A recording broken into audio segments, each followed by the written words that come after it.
Lecture 32 की शुरुआत करते हैं। लेक्चर 32 इसमें टॉपिक है नंबर 11, खिलाफत आंदोलन और बिहार 1919 ईस्वी। खिलाफत आंदोलन और बिहार, कारण क्या था खिलाफत आंदोलन का? प्रथम विश्व युद्ध में जब ख़त्म होता है तो तुर्की की हार होती है, जिसमें ऑटोमन साम्राज्य था। तो ऑटोमन साम्राज्य पर थोपी गई प्रतिकूल परिस्थितियों का प्रभाव था। ठीक है, ये खिलाफत आंदोलन। खिलाफत कमेटी गया में उद्घाटन किया जाता है खिलाफत कमेटी का मौलाना सज्जाद के द्वारा। फिर से खिलाफत कमेटी का गया में उद्घाटन किया जाता है मौलाना सज्जाद के द्वारा। पटना में एक बैठक होती है खिलाफत आंदोलन के सपोर्ट में, अध्यक्षता इसकी करते हैं हसन इमाम। सपोर्ट में ये चाहते हैं कि जनमत तैयार हो जाए, इसलिए पटना की ये बैठक होती है। किसकी अध्यक्षता में? हसन इमाम की अध्यक्षता में। अगला पॉइंट है, बिहार में मुसलमानों द्वारा राज्यव्यापी हड़ताल होता है मार्च 1919 ईस्वी में। बिहार में मुसलमानों द्वारा राज्यव्यापी हड़ताल होता है मार्च 1919 ईस्वी में।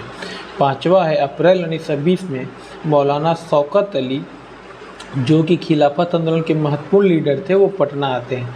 अप्रैल 1920 में मौलाना शौकत अली, जो कि खिलाफत आंदोलन के महत्वपूर्ण लीडर थे, वो पटना आते हैं। ठीक है। छठा, खिलाफत दिवस मनाया जाता है पूरे देश में 19 अक्टूबर को। खिलाफत दिवस मनाया गया पूरे देश में 19 अक्टूबर को। ठीक है, ये VVI है। खिलाफत आंदोलन के सपोर्ट में अंजुमन इस्लामिया हॉल में एक सार्वजनिक बैठक होती है 30 नवंबर 1919 ईस्वी में, जिसके अध्यक्ष थे मौलाना शाह रशीदुल हक। फिर से अंजुमन इस्लामिया हॉल में एक सार्वजनिक बैठक होती है 30 नवंबर 1919 को, जिसके अध्यक्ष थे मौलाना शाह रशीदुल हक। रसीद काटने के लिए, यानी खिलाफत आंदोलन को सपोर्ट करने के लिए बैठक होती है। ठीक है।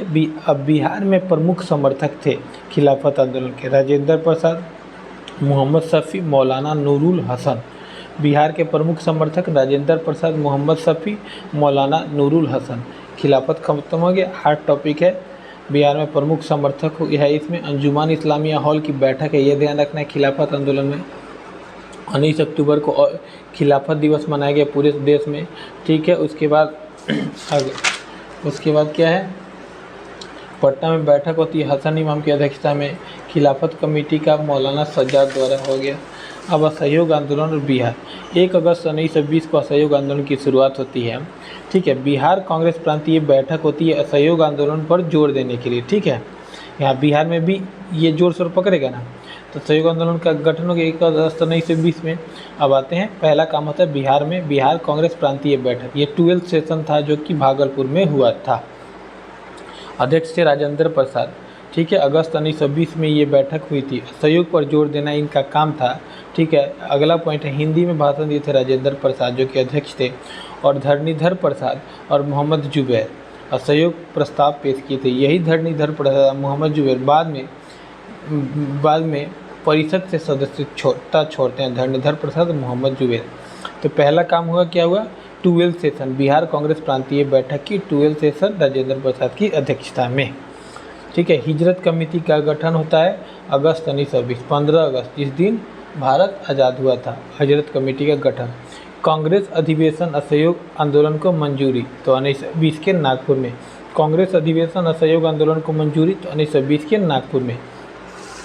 असहयोग आंदोलन के दौरान बिहार में घटित घटनाएं, तो पहला, परिषद से सदस्यता छोड़े। तो एक तो धरणीधर प्रसाद याद रखना है, धरणीधर प्रसाद और मोहम्मद जुबैर, ये कौन थे?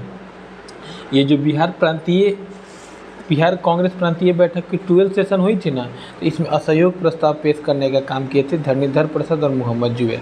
तो 2 तो ये हो गए। एक हो गए मजहरूल हक, चौथे हो गए राजेंद्र प्रसाद, फिर ब्रजकिशोर प्रसाद और फिर गोरख प्रसाद। कितने हो गए? 3 6 हो गए। तो ब्रज प्रसाद और गोरख प्रसाद। ठीक है। इसके बाद और क्या होता है, दूसरी घंटा महेंद्र प्रसाद, जो कि छपरा के मजिस्ट्रेट थे, ये असहयोग आंदोलन के समर्थन में अपना पद से इस्तीफा देते हैं। महेंद्र प्रसाद वकालत छोड़ने का काम करते हैं राजेंद्र प्रसाद, अनुग्रह नारायण सिंह, कृष्ण सिंह, मुकुटधारी प्रसाद। एक बार फिर, राजेंद्र प्रसाद, अनुग्रह नारायण सिंह, श्री कृष्ण सिंह, मुकुटधारी प्रसाद। और 5वां ब्रजनंदन शर्मा, मथुरा प्रसाद, रामदयाल सिंह और दीप नारायण सिंह। फिर से ब्रजनंदन शर्मा, मथुरा प्रसाद, रामदयाल सिंह, दीप नारायण सिंह। फिर से एक बार करते हैं। वकालत कौन कौन छोड़े? राजेंद्र प्रसाद, एएन सिंह, कृष्ण सिंह, मुकुटधारी प्रसाद, ब्रजनंदन शर्मा, मथुरा प्रसाद, रामदयाल सिंह, दीप नारायण सिंह। 1920 ईस्वी में गांधी जी भागलपुर में आते हैं। ठीक है। शराबबंदी आंदोलन भी स्टार्ट होता है इसी में। असहयोग आंदोलन के दौरान शराबबंदी आंदोलन भी होता है। फिरंगिया गीत गायन होता है। मुजफ्फरपुर की सभा के दौरान बाबू मनोरंजन प्रसाद द्वारा फिरंगिया मनोरंजन करने के लिए फिरंगिया गीत गाए थे मुजफ्फरपुर की सभा में। राहुल संकृतियान एक्टिव होते हैं छपरा में।